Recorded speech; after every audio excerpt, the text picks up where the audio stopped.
Hello there. This is an astrological forecast for Aries for December of 2011. This also applies if you have an Aries ascendant. So my Aries, it's another big month coming up. Wow, we've got a lunar eclipse at 18 degrees of Gemini falling in your third house. And we've still got Mercury retrograde until the 13th of December, 13th, 14th of December. So much going to be happening for you in the areas of learning. Your social life, I would imagine, with this eclipse, because remember the effects of an eclipse last for up to 6 months afterwards, I think your social circle will change. Your neighbourhood might change, where you live might change. All of this is going to, also you may change your course of studying. Maybe you're studying and you don't want to study that subject, you want to change it.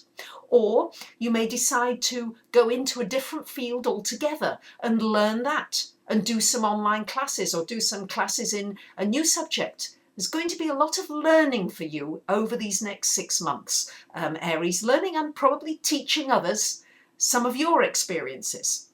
It's going to be very good, except for during the retrograde as well, for you this month to learn more ways of communicating, to really develop how you communicate, develop how you listen, become a better listener so that you're going to be able to understand people better. Don't be too quick to judge. All these kinds of things could come up for reflection during this Mercury retrograde for the first 2 weeks of the month and also for the next 6 months whilst this eclipse has the effect in your third house.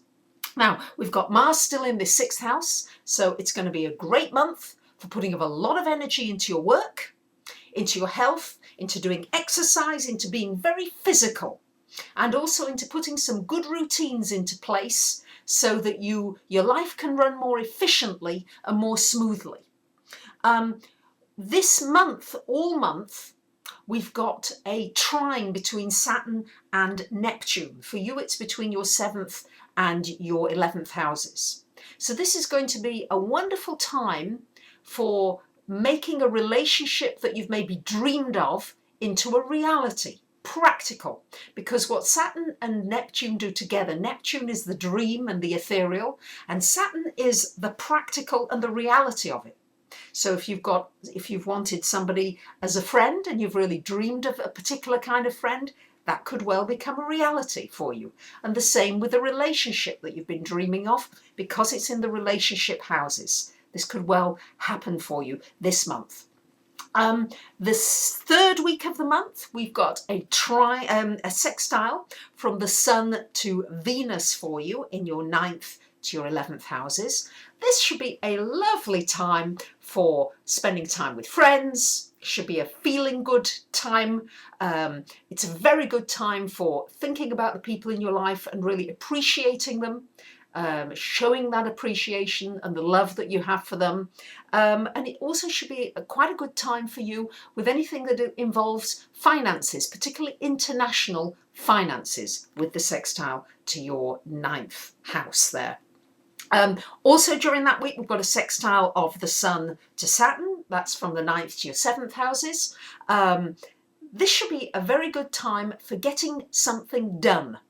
Everything related to work is well aspected, and anything that's involving a partnership with somebody else or collaborative venture is very well aspected for you at that time in the third week of the month. The last week of the month, we do have a conjunction for you with Venus and Neptune.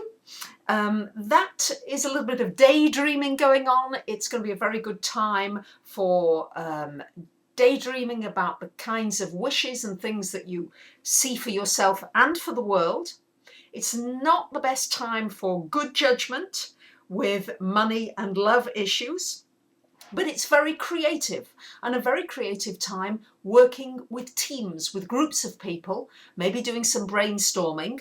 And it's also a very nice time to do something nice for somebody that you love. So that's coming up a couple of times for you this month, Aries. So remember the eclipse, that's third house. Anything you want to learn about the third house, or even check out if you've got planets in the third house yourself, you can always get my free chart online.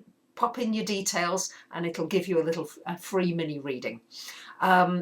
It is holiday time for those of you that would like to know what's coming up in 2012. You might want to ask me a question or have a reading, or treat somebody else to a reading or a book or an audio or whatever it is. I'd be delighted to hear from you. I wish you a great month, and thank you very much for listening. Bye for now.